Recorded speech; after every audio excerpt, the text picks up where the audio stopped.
There is a question that quietly follows almost every human life.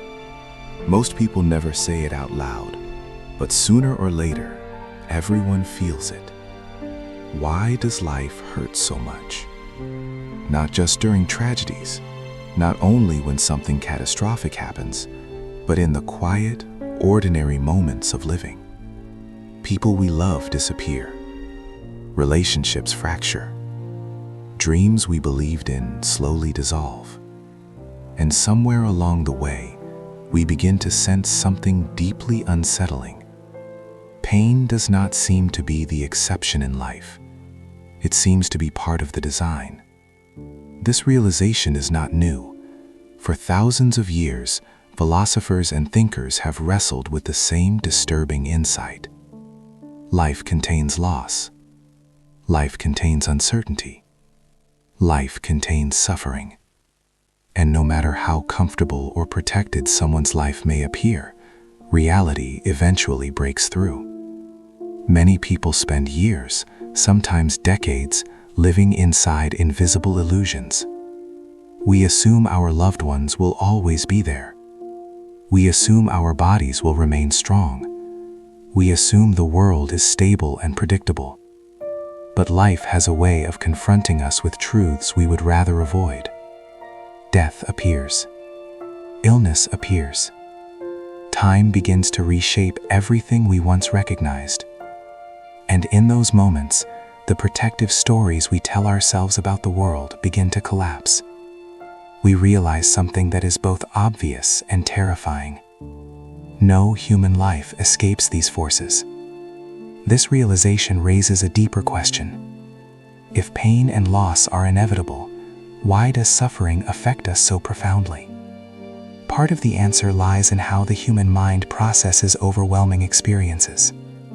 When we hear the word trauma, we often imagine extreme events, war, natural disasters, or terrible acts of violence. But modern psychology suggests that trauma exists on a spectrum. There are what researchers call big T traumas. These include severe abuse, catastrophic accidents, or life-threatening illness. But there are also small t traumas, experiences that almost everyone encounters at some point in life. Being rejected, feeling abandoned, being bullied as a child, losing someone we love, experiencing painful breakups or deep loneliness. Individually, these moments may not seem catastrophic, but over time they accumulate. And when we look honestly at the arc of a human life, it becomes surprisingly difficult to imagine one that has been completely untouched by loss, illness, aging, or loneliness. These experiences leave marks on the psyche. Especially when they occur early in life, moments of helplessness and loss can quietly shape how we see ourselves and the world. A subtle belief can take root inside the mind. The belief that something inside us is defective, that our pain means we are somehow flawed. And this is what makes emotional wounds so difficult to face. Because trauma is not only painful, it is intolerable to the mind. When an experience overwhelms our ability to process it, the brain struggles to make sense of what happened. And when it cannot fully understand the event, it often does the only thing it can. It hides it. Psychologists call this process dissociation. It is the mind's emergency defense system. We numb ourselves, we harden emotionally, we disconnect from parts of our own experiences. As one psychologist described it, the mind sometimes flees its own feelings in order to survive them. But this protection comes with a cost. The more we close ourselves off from pain, the more we also close ourselves off from life. Love becomes harder. Connection becomes fragile. And parts of our personality can remain frozen in the moment when something first went wrong. Which leads to a difficult question. If suffering is unavoidable, and the mind instinctively tries to escape it, is there another way to face it?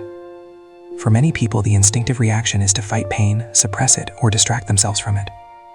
But psychological research increasingly points toward a surprising possibility.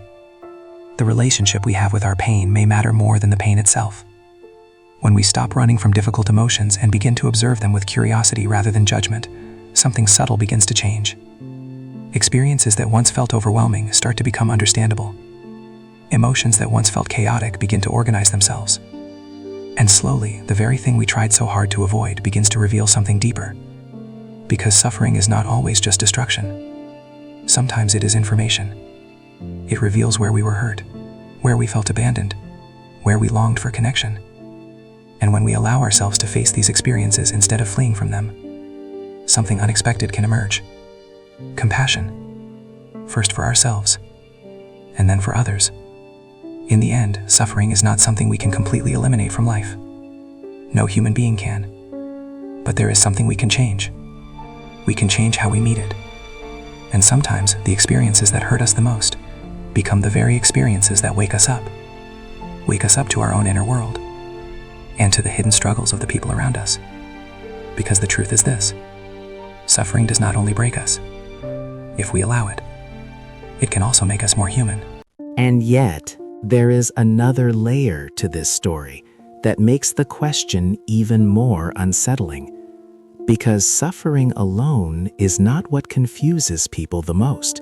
What truly disturbs us is something deeper. It's the feeling that pain appears randomly. One person loses someone they love unexpectedly. Another faces illness without warning.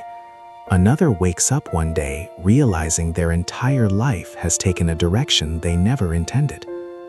When we look at these moments, a disturbing possibility begins to appear. What if life was never meant to be predictable? Human beings crave stability. Our minds constantly try to construct narratives that make the world feel ordered and safe. We tell ourselves things like, if I work hard enough, everything will turn out well. If I'm a good person, life will treat me fairly. If I plan carefully, I can avoid disaster.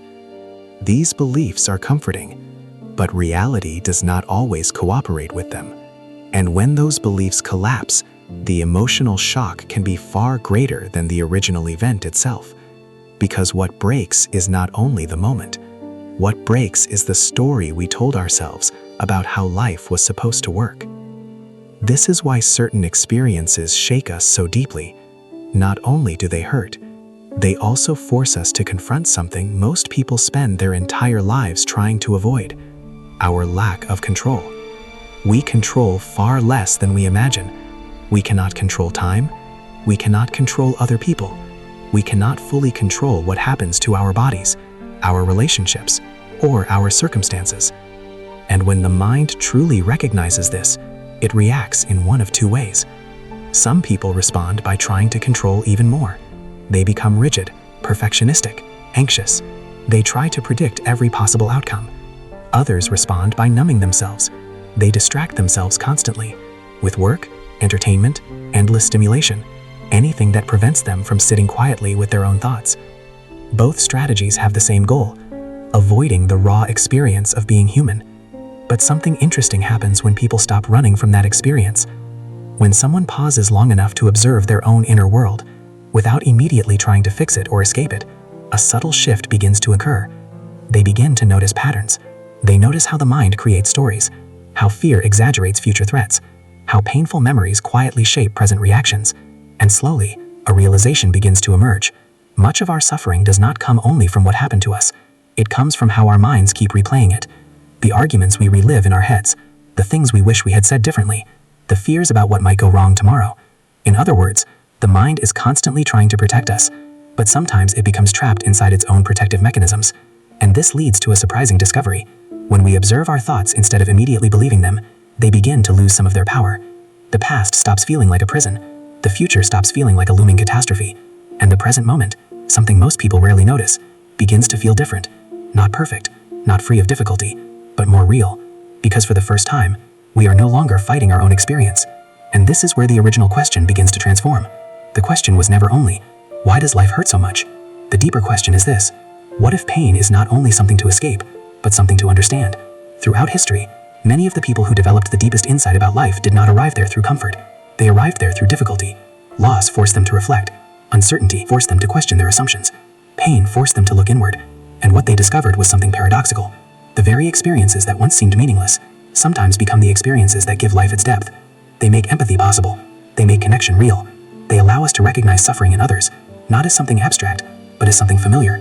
In this sense, pain is one of the forces that binds human beings together. Every person you meet is carrying something you cannot see. A loss, a fear, a memory, a question they have never fully answered. And perhaps this is why the question, why does life hurt so much, resonates with so many people. Because deep down, almost everyone has asked it. Maybe you have asked it too. And if you have, there is something important to remember. The fact that you are questioning your pain does not mean something is wrong with you. It means you are paying attention.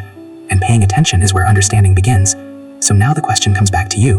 What has your own experience with suffering taught you? Was there a moment in your life that completely changed the way you see the world? If this reflection resonated with you, share your thoughts below. Your story might help someone else feel less alone. And if conversations like this interest you, about psychology, human nature, and the deeper questions of life, consider subscribing so you don't miss the next one.